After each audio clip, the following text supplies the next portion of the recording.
Hello, hello, hello, New Haven. Welcome back. This is Arts Respond on WNHHLP Community Radio. I didn't even do the radio signal right, but that feels right. It's the 1 year anniversary of COVID, so or of many people going into quarantine. So everything is a little off in my body today, but I'm very excited to have these awesome and very resilient women and artists with me today. I am talking to Luciana, or Lucy McClure. We're going to navigate that through the episode. Camilla Tassi, Maura Tuffy, and Jacqueline. Jacqueline or Jacqueline? Jacqueline. Thanks. Jacqueline Andrews, about the Silent Fire Project, which premieres online, where most of our lives are happening right now, on Monday. So we're going to hop right into this. This is a project of Nasty Women Connecticut, but it might look different from the way that you understand Nasty Women or have experienced it in the past. So Lucy, I want to hop over to you first. Can you introduce this project a little bit for our listeners? Sure. Thanks, Lucy. And it's nice to see everyone. And I think Jacqueline, we haven't seen each other face to face yet, so it's nice to see you. So this project actually has been coming for, I want to say, a little over a year and a half, right, Maura? I might have Maura jump in and help it with that, because it was a pre-COVID project, and there's a collaboration between Nasty Women Connecticut and the Institute of Sacred Music. It's, at one point, the project was not going to happen because of COVID, and then we were just trying to navigate, but due to their fire that they have, each one of these collaborators.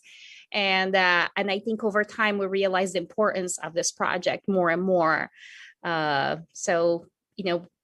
figured it had to happen regardless of all the hurdles, obstacles that were appearing in front of us over the way, as it happens with any project, I feel.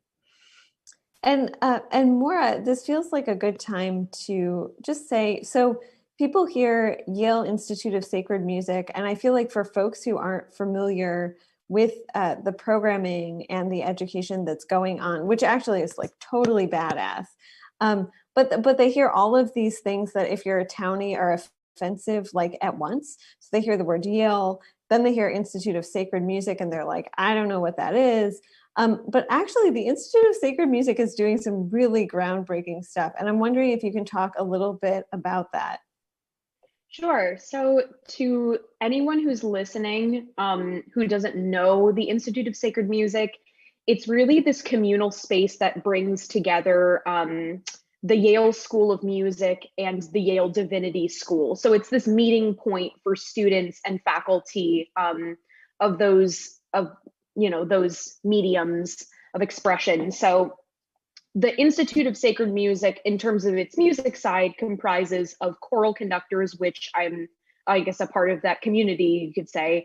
The Yale Voxtet, which is the early music, oratorio, and art song program, and the organ department. So those are kind of the music representation. And then we have the divinity side, which really is something that I'm still, and one of our, actually two of our teammates, Kelly Norris and Maddie Blomquist, are divinity students on that side of the Yale Institute of Sacred Music. So they're doing a Master's of Art and Religion. And from there, you can concentrate in certain things like visual art or art history, stuff like that, or literature, any of that. So it's kind of, to describe the Institute of Sacred Music, it's not only a meeting point, but it's this interdisciplinary space for students and faculty to meet, discuss, and to do stuff like this, birth projects like this, and the interdisciplinary collaboration. And then I think you had another part to your question. I'm just forgetting what that was. No, I just think it's really important for folks to understand what the Institute of Sacred Music is, because I know when I moved here, I had no idea, and I thought that it was one thing because I heard all of those terms in succession, and it's actually a very different thing. And I will say, so everyone on this call, this is exciting to me because you all come from different artistic backgrounds. And I'd like to talk about how the project came together and what different artists were bringing it to it. And Camilla, maybe I'll hop to you as a video artist. Can you talk a little bit about your work on this project? Sure.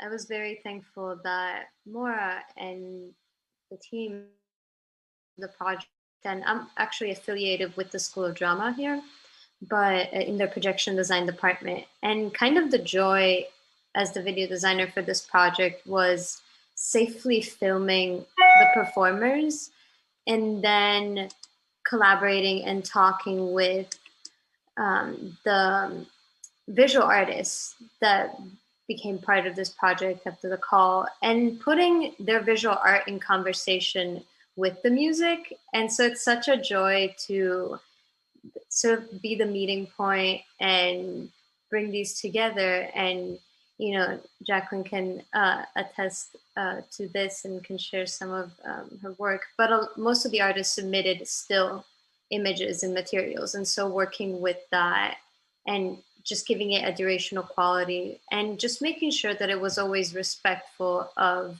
the visual artist's work as well as the musicians. Oh, I was muted. Jacqueline, do you want to hop in and talk a little bit? And I have to say, I am so delighted by the quilts behind you. Yeah.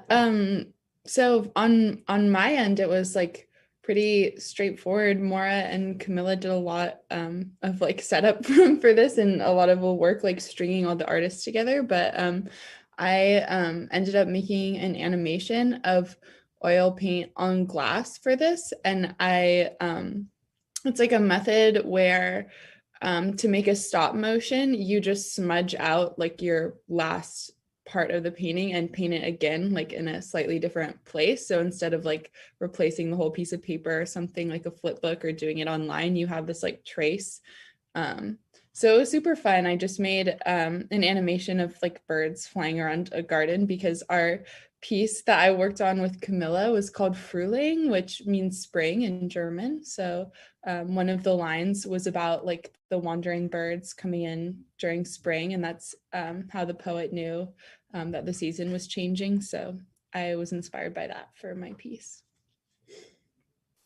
I also want to talk, and Lucy or Maura, maybe this is a place for one of you to jump in, about how this project has changed. So a year and a half ago, COVID-19 was not a household term. Most of our business, I think for most people, was not conducted over Zoom. Most interviews were not conducted over Zoom. Art exhibitions were in person, which now feels wild and crazy. But I think also we had not experienced two pandemics. And we have had a year in which I think there has been a lot of awakening to the man-made crisis of not only, you know, the deforestation that leads to something like a zoonotic virus, but also the man-made crisis of white supremacy and racism. And so I'm wondering if both of you can talk about how this project has changed and evolved. Maura, do you want to start with how it started at first? Because Maura reached out to me, I remember. Right, Maura? Yeah. Yeah, I actually, just to touch on that, I remember I was in a cafe like a year and a half ago and I saw a poster for Nasty Women, and I think it was something relating to an exhibition. Funny how the times have changed. But I was like, wow, that's such a cool, you know, from the place that we were as the four people who kind of spreaded the project, I was like, oh, how cool would it be to collaborate with an organization that is so that's mission is surrounding female empowerment, and that was something that had just helped this project grow in such beautiful ways. But kind of going back to the earlier stage and of the genesis of this, Kelly Norris and I went to go see, I think it was some sort of show by the Yale Art Gallery. And they were doing this experiment, if you will. So they had all of the audience members come in, and they were already surrounded by art. And they brought in, I believe it was a string quintet, and they played some Shostakovich, and I think it was just Shostakovich. And they gave us these pieces of paper with like listening exercises. So they would say, you know, in this passage of music and paired with this art, what emotion does that evoke for you, if any? And I just love the way that they took such care into curating these questions for people to really not only listen, but like critically think about the intersection between the music and just being in a room surrounded by visual art. So Kelly and I kind of had a debrief about this afterwards, and we were already considering, you know, the Institute of Sacred Music has this collaborative grant project that any student can apply to, and you have to do it in pairs. So it would be like a pair, you know, two musicians pair up with two divinity students, and they create something. It could be anything. So we were like, how cool would this be to explore that type of thing with this collaborative grant? Because it's, you know, the possibilities are endless when it comes to interdisciplinary collaboration, as all of us have found. And that's when Kelly and I started brainstorming. We started reaching out to people that would be interested in working on this project, and found our way to Maddie Blomquist Schrum and Andrea Walker.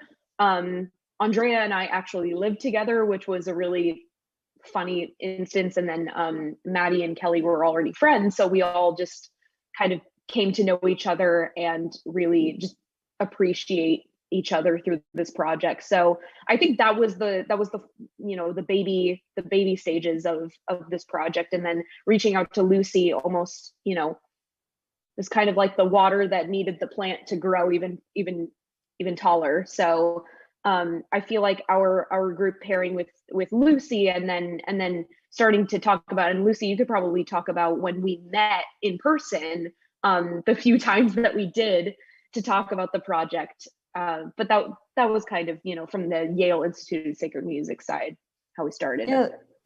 Lucy, hop in.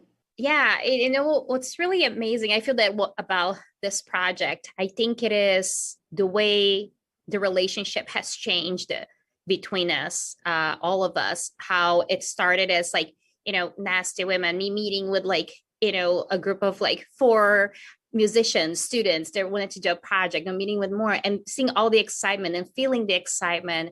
And then all of a sudden the world changing and the project being kind of like, well, is this really going to happen? And naturally, all of us going back to our lives and staying busy with that. So I feel that there was this, there was a natural effort in their part, which I was moved by it, to see that they were like, you know what, let's figure it out.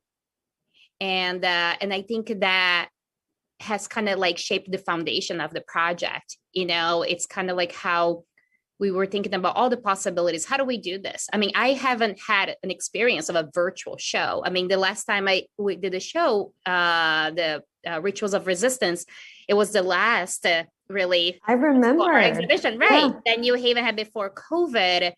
So it was the last gathering around arts. And then I think I was very confused about how do we do this? And I just had a really hard time visualizing it. It's like, how do we do this in a virtual platform? I'm like, how do we, and I think that's when, like, you know, the whole team brought Camilla on board. And Camilla, actually, she's kind of like what stitched everything together. Well, Camilla and Liam, you know, so the team also grew. That's the thing, you know, things grew, you know, there were moments of challenge because, you know, we were all navigating a difficult situation, you know, but we knew that we want this project to be something that it really allow for people to have this intimate experience of being in a show, you know, but also experiencing music, you know, and artwork, you know, these visual artists like responding to these classical pieces, and which were our narratives of women's stories as well. So it's like so I think the project kept shaping itself through every meeting. And as we understood, like, what was a limitation and what wasn't a limitation, you know, what is it that we could like bend a little further and make it accessible, you know? So I think one thing is also a lot of communication. We realized it needed to happen because there wasn't a single decision that could have been made without everyone being a part of it, and that including the artists as well. So it kind of, the project actually shifted the platform of Nasty Women, you know, because of the pandemic as well. You know, we're like, well, so for example, we chose artists, you know, we were choosing artists after the call, and we actually paid the artists, you know, even though we would never see them in person, you know, so those are some of the changes, you know, in thinking about that, you know, what is it that they need and what is it that we could change to make sure that we're addressing this moment as well.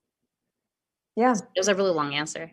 No, that's okay. That's what we're here for. And before we get further into the exhibition, I would like to hear from each of you, you know, a little bit about how your process. I've been thinking a lot about how praxis changes organically, but it really changes if you can't do things like gather in person or workshop or even critique. Like an arts instructor was just telling me that now the way she critiques her students' work is her student leaves it in a room, like vacates the room. They let the room sit for like 72 hours. Then she goes into the room.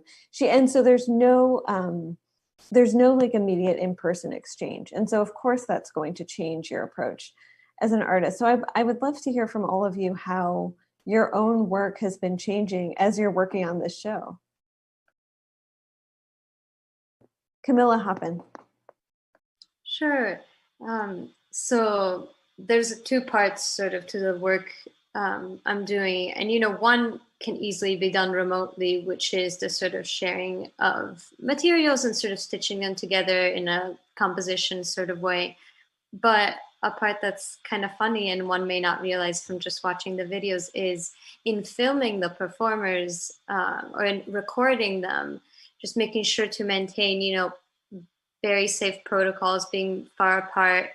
And, you know, for singers not being able to video record them as they're singing, but instead to audio record first and then have them mouth and lip sync to the audio. And just like, that's like just one of the ways that one has to think about adjusting to this period. But something that I think is exciting and sort of has stemmed from our collaborating together on this is presenting, you know, these pieces, these collaborative videos in a way that's not just a video of a performance and in a way that it's not just stills, but something that is sort of unique to now in this period.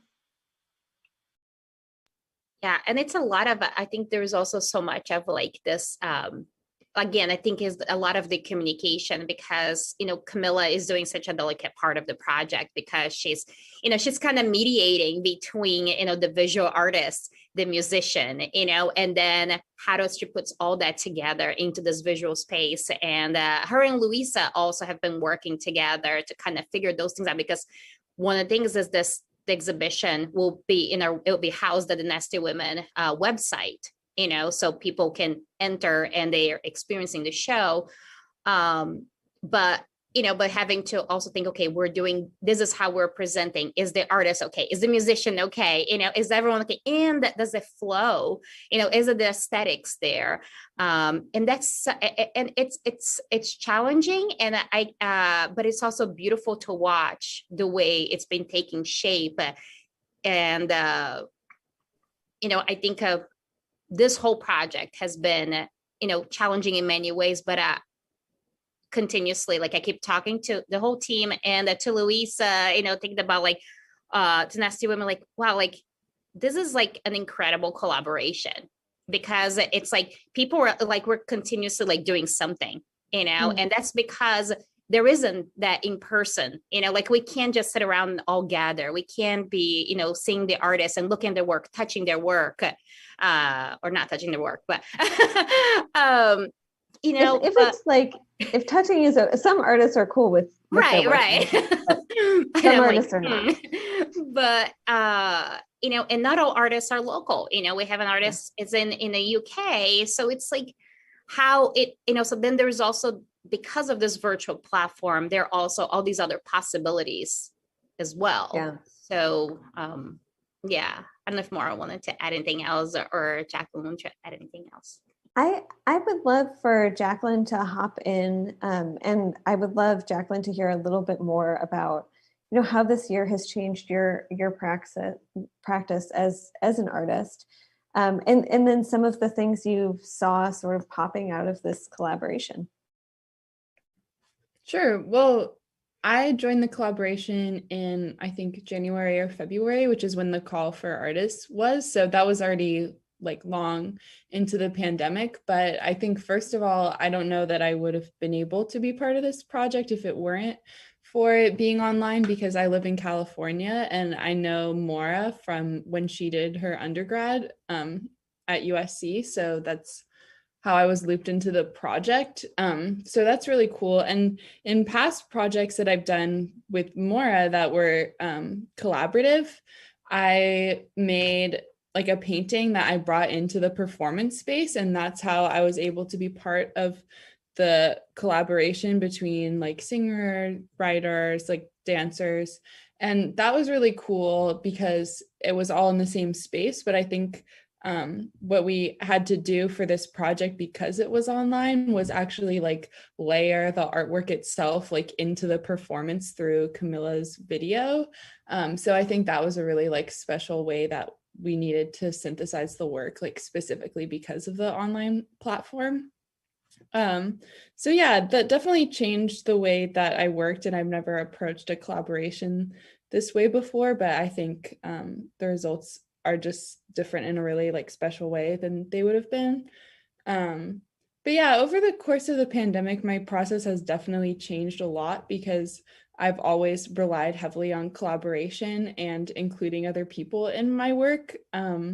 Like, for example, I did a project 2 years ago that was a giant portrait project, and I did about like 100 sittings where I sat across from another person and we painted each other or drew each other. Maura was part of that as well. So I love doing work like that where I get to directly involve other people. And I've also done a fair number of pieces where I made a visual score like in painting and had a musician improvise off of it, also in person. So a lot of the things that I used to draw inspiration from a lot have kind of been cut off during the pandemic. And I ended up spending a long time last summer just kind of trying to hone in like technical skills because I felt a little bit lost creatively. So I worked a lot on like developing the skill of darkroom photography, for example. But then kind of as the pandemic went on, I realized that I'm spending so much time just in my home and with my roommates. And so my roommates have kind of become my source of inspiration for my work instead of like a larger community, but that's been really lovely as well. Like in the past year, I made a piece kind of like documenting different like small activities that I did with my roommates, like us like cutting our hair on the porch and things like that, and just kind of like trying to find the beauty in small things. Yeah, and then I made the pieces that are behind me. I made this quilt this year, like in 2021, just kind of like trying to embrace like the home and the different inspiration we can draw from finding the comfort at home. So yeah. Yeah, and Maura, would you like to hop in as well? Yeah, I just want to attest that Jackie's I guess fire for collaboration has always inspired me, and I'm just so happy that she has been in this project as well, because it does feel like, speaking of home, like it does feel like a part of connecting those worlds of like what came before and what is now, and just linking those has been one of the, I guess, big joys for me in this project. is seeing the joy that comes out of artists that I've met in different parts of my life who have fed into my passion for collaboration. So just wanted to put that out there first and foremost. The process for musicians has been, for sure, ever changing. I mean, especially with music that requires multiple bodies, like choral music. It is really challenging to feel like, and I'm a part of some other choirs that I either have to co-lead or sing in. As both a conductor and a singer, it is so challenging to still feel like, even if you're in a room with 8 people at a time, it does still feel isolating, and that almost like cloud of isolation carries from, you know, having rehearsals on Zoom into the space sometimes, because you're even still, you're so distanced from people, and you have to be. But I feel like in this project specifically, for this piece for Marcia that I conducted and sang in, the 4 of us decided to come together and record masked, following all, you know, precautions.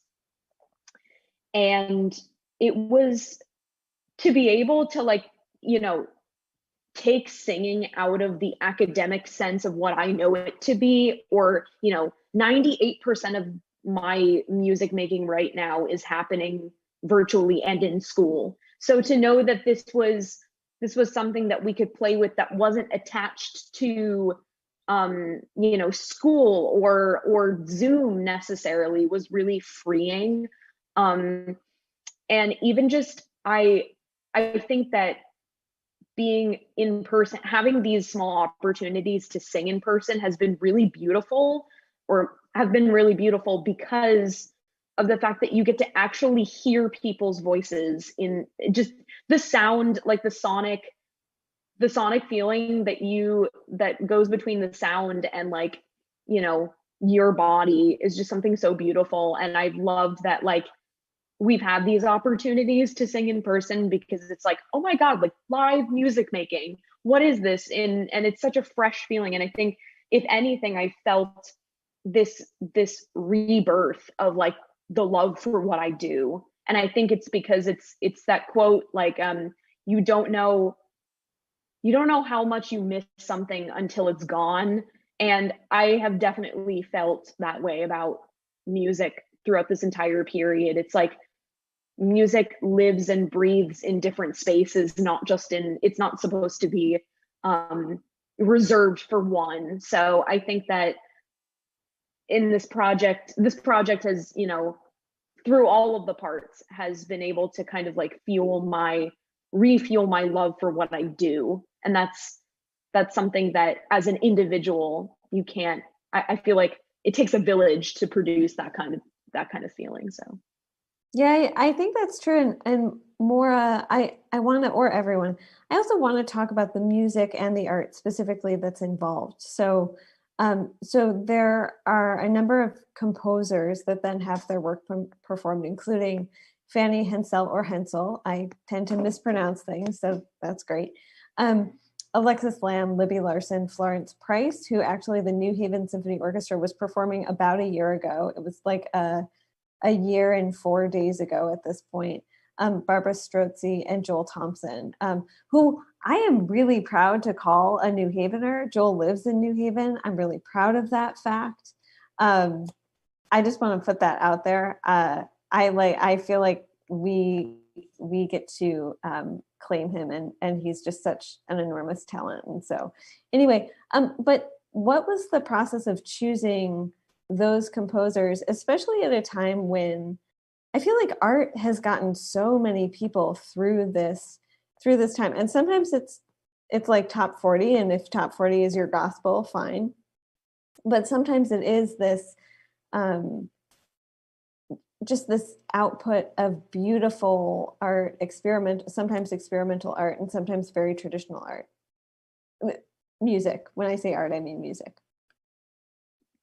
Yeah, So with the music selection, I just wanted to take a step back and make a general point that this exhibition is not just to present music by music, art, etc. By and about women, but it's also to encourage people to learn about this music and this art. I think that sometimes in educational settings, it can be really easy to say like, or even in, symphony orchestras, for example, it's like, okay, cool, we're going to program this. This is going to be part of, X concert. Got it, checked it off.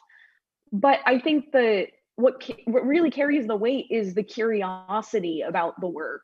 And I think that in this exhibition will hopefully provide people with a really great background about these composers and this music as well. I think that like giving people context as to when this was written, what the historical implications were at the time. And I just wanted to emphasize that because I think it's something that while we are, happy and excited to present these works by women, it's also important to note that it is to encourage people to learn about this and to teach others about and create discussion around this. So in terms of and everyone can chime in on different aspects about the music, but in terms of the process of putting together and selecting, we two of our members on the team, Andrea Walker and Kelly Norris, were pretty instrumental in picking the repertoire and helping us kind of curate that list of music. But also to your point, like we have these incredible composers like Alexis and Joelle, who are, Alexis is a Yale grad and Joelle is still at Yale. So it's kind of this, they're still very much a part of this community and will be for a very long time. And I just remember hearing about Alexis's work through another choral conductor who performed it, and just hearing her talk about it was just awesome. And I wanted to put that on the program for sure. And, Joelle is someone, just aside from being a fantastic composer, is just one of those human beings that you're like, oh my God, like I want to learn more about you. And so Joelle wrote this incredibly cathartic work called After, which you will see at the exhibition. And yeah, so speaking to maybe like the contemporary side to things, with Alexis and Joelle, they're a part of our community, but really Andrea and Kelly were pretty large influences and on the selection of this repertoire, and picked awesome repertoire for us to experiment. But I'll let everyone else kind of speak to some other points. Yeah, I agree. I just wanted to add that it ranges from music from the 1600s to the contemporary composers, to what Maura just described, and the sort of how wonderful to have that breadth and range of time periods. I also want to ask about, sorry, I just noticed something. I also wanted to ask about the sort of like this collaboration, and Lucy, maybe I'll hop to you, but specifically what it represents for Nasty Women moving into year 4, 5. I've lost track. Yeah. But specifically what this means in a year when, the COVID pandemic has ravaged the arts sector, but also we're coming at this point where I think 3 million, about 3 million women have left the US workforce. And that's not specifically because, the pandemic hit and they suddenly discovered that they liked being home with their children who were in remote school. It's because we have a society that wasn't working in the first place, and then it super wasn't working during a pandemic. And so I'm wondering how this exhibition hits differently, especially right now. Well, I can say a little bit on that. I mean, I think my whole life has been turned upside down because of the pandemic. As a single mother with two small kids who are home, distance learning, I, I think it is, it was always a challenge. I mean, in the work with Nasty Women is very, very important. It has always been to me every year, in many ways, but mostly by the way I am changed by the artist, the project itself, the collaboration, and that I think the pandemic and the current situation, it doesn't make it easy, to make the time. I mean, so many times we've had meetings and sometimes I couldn't make it to the meeting, or I was running late, I was scrambling,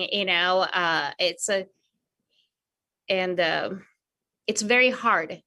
But I think that's when you rely on your team, on the collaboration, because I don't think this project would have been possible. Yes, because of the village that these women bring.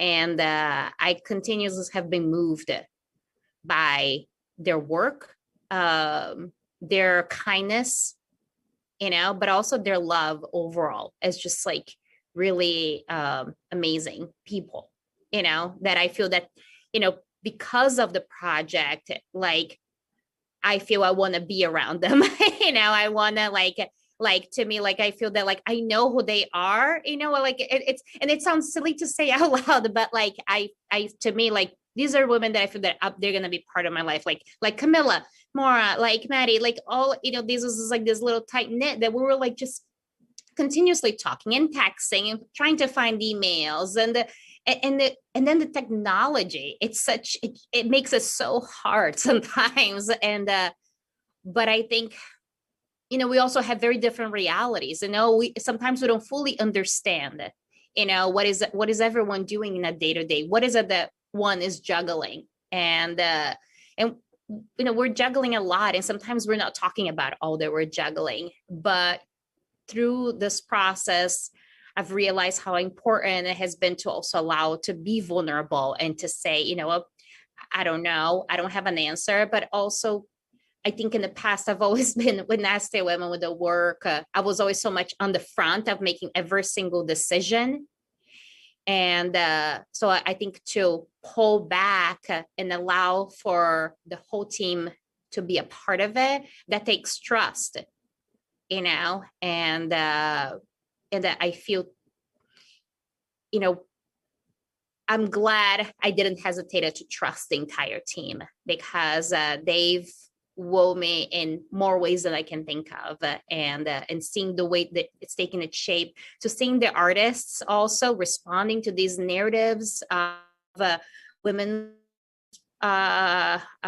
music, and bringing their own interpretation, and being also flexible. I mean, I think that's the thing also, is like, how is it that we're all kind of thinking, what, maybe there isn't one single way to do this project. We might have to change it around. We might have to learn. We might have a few bumps, and it's part of it, but it's definitely, it wasn't like an easy walk. I'll say that much. And does it feel, I mean, does it feel to you, I'm going to, I think, get some detractors when I say this, but that's okay. There are plenty of people who don't like me in New Haven. We have talked a lot, right, about the phenomenon that was born in 2016 and existed before 2016 of people, especially white women, making really bad reactionary art. And does this show, so in this show, you've gone small, you've gone much smaller, and in some ways it feels like a show that people can wrap their arms around. Does this feel tonally different for you, this kind of project? Yes and no, because, and yes, I'll say into, and I had this conversation with many people. I wasn't sure it was going to be a fifth show, and I was okay. And if there was going to be a fifth show, I was okay with taking whatever shape it needed to take, because every exhibition from the first Next to Women, all the way to the fifth, they're all different. They've all changed in some way. And I think that's the beauty of it. And I think that it's okay that, to change a project, to change it, to shape it into a new way that the collaboration takes you, because it's a huge learning opportunity. I think it also brings you in new spaces and new conversations, that we might not be having. And, but also it allows for people to think how all the different ways that a collaboration can take and a project can take, the Nasty Women exhibition, it doesn't always have to be the same way, it can change it, and it doesn't have to hurt the change, you know what I mean? And I think people get afraid of that. But the thing is, like, something about this project feels intimate to me. It feels something intimate, it feels something, that I'm very proud of. And it is different in a sense that we can't gather, we can't have like, hundreds and hundreds, or thousands of people showing up, which has been the Nasty Women exhibitions, but people can still gather around the show, in different ways. They can all experience still in their own way. And not to say that the show will not have a physical presence. We talk about it because of the aspect that it is digital, that it is virtual, but also it isn't. It can exist, outside of, this virtual platform. And this is something that we talk about. We do, we're like, but how is it that we're taking one step at a time? We're just like, let's just try to make this work really well as we are navigating and understanding all these variables. But you know what? This show feels like community to me, and it is different, yes, but it still feels like community. It still feels like hard work. Still feels like learning. It still feels challenging. I mean, it's, and I think that's why I can't get away from this work because of all these elements, but also by the people I meet. I mean, the incredible women that I learn from. I mean, I've learned from them in ways that I can't even imagine. So they're pretty amazing. And I want to say different isn't synonymous with bad, right? I think that sometimes people worry that it is.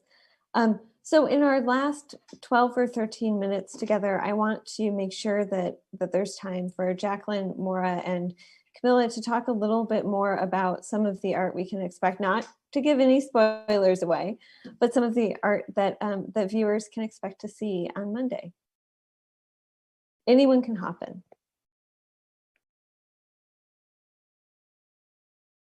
I think we're gonna have a meeting that we're gonna try to figure it out all those answers too. Oh, okay. There was ongoing communication that is always happening. Beautiful. But this is I think truly it'll be the magic of Camilla, do you want to say a few things? Yeah, you might have a better the kind of beautiful thing is the visual art takes all sort of shapes. Jacqueline mentioned sort of painting on the glass. We have some artwork that is more photography based, some that is more line art. It's just the variety of sculptural. And again, putting in a conversation of this music from the 1600s to today, all of it vocal music, but even with different instruments accompanying. In some cases you have piano, and some of it you have theorbo, which is a Baroque, a period instrument. And sort of combining that with sort of videography, filmography, and sound. And on top of that, and Maura mentioned this earlier, providing context, providing history, sort of each piece having its own sort of like portal and page, so that one can have this, as sort of was mentioned earlier, more like intimate experience with each piece. And I have to just say, like, the technology that was put into this, I am impressed. And we've been trying to put a couple snippets of previews on social media, so people can, follow the Silent Fire Project Instagram page, and also the individual artists to learn more about their work, and the musicians, and the International Women page. So we keep sharing little things that people can have a sense of what is going on. And what's fascinating, some feel like this very strong energy of like, okay, you feel some optimism through the singing and through the, the paintings. And then some are like chilling, like one of the artists, Carolyn Thompson, her work, she's using like Handmaid's Tale to respond. What was the classical piece responding at? Ardo, the Strozzi piece. The Strozzi piece.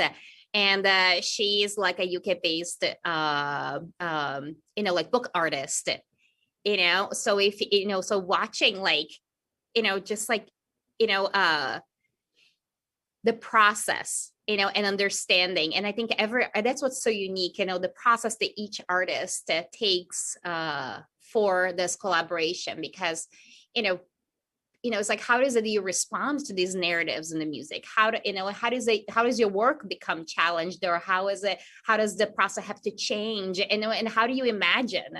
And I think that there's so much imagination through this entire project, the collaboration, but also visually how you experience. And it feels like through the bits I've seen of the way Camilla has put everything together, it's like every sense is awakened through the process, you have the voice, you have the visual, you have the story. It's like all these things, and you're just overwhelmed almost by it. Jacqueline, I would love for you to hop in. I'm mindful of time, but I want to make sure that we have your voice in there too. Yeah, I mean, I'm honestly curious to see how they all come together as well, because I looked at all the artists who are a part of the piece, and everyone's like is so unique in their different like forms of making things. And I think it is nice that all of the pieces are using voice, because I think that's like the consistent thing that brings like a lot of the art together and like keeps it all like consistent as one show. But all the different artists like they're doing like extremely different approaches to like their interpretations of the music. So yeah, I personally made an oil painting, and I've seen how Camilla layered it in with the video of the singer and pianist. And that was really exciting. So I'm just excited to see how all the other pieces worked out too. And so lastly, but certainly not leastly, because so much of our world is now online, Lucy, I want viewers or listeners, whatever they are, to know how to access this exhibition when it goes live. Yes, so people have to go into our website, nastywomenct.org/events to register. And that we are working on also doing a live screening into the Facebook. I think we're trying to figure that out too. We're just working with all the artists to make sure they're like, it's okay to do that. But yes, oh, there it is. Thank you. Thank you, Harry. Thank you, Harry. And so you can see it, so Monday at 7:00 until 8:30 p.m. And people can directly register. And we've had, I think, almost like a little over like 100 people register already. Awesome. So it's exciting to see kind of the emails popping in. But yeah, we look forward. I think it'll be fun, exciting, and it'll be an opportunity, to also meet each other, ask questions. And we just we're definitely keeping it fluid and organic, but very excited. Beautiful. Well, I want to thank all of you so much. I want to encourage listeners to please register for the exhibition on Monday evening. It's supposed to be 36 balmy degrees. That's the high on Monday. So you have no excuse not to be there. And I think like low of 27. So what we're having right now is fake spring. But thank you all so much for coming on for sharing your wonderful words and a little bit of a sneak peek of what we're going to see on Sunday and on Monday. Sorry, I am so grateful to you and to the other members of the Silent Fire team. Thank you. Thank you, Lucy.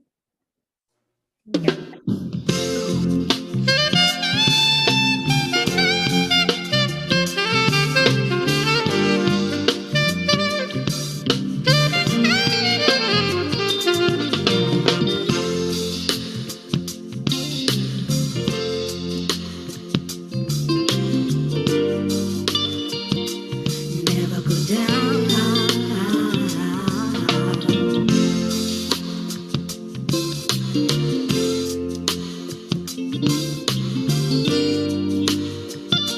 Light in the sky. Oh, We're not live anymore.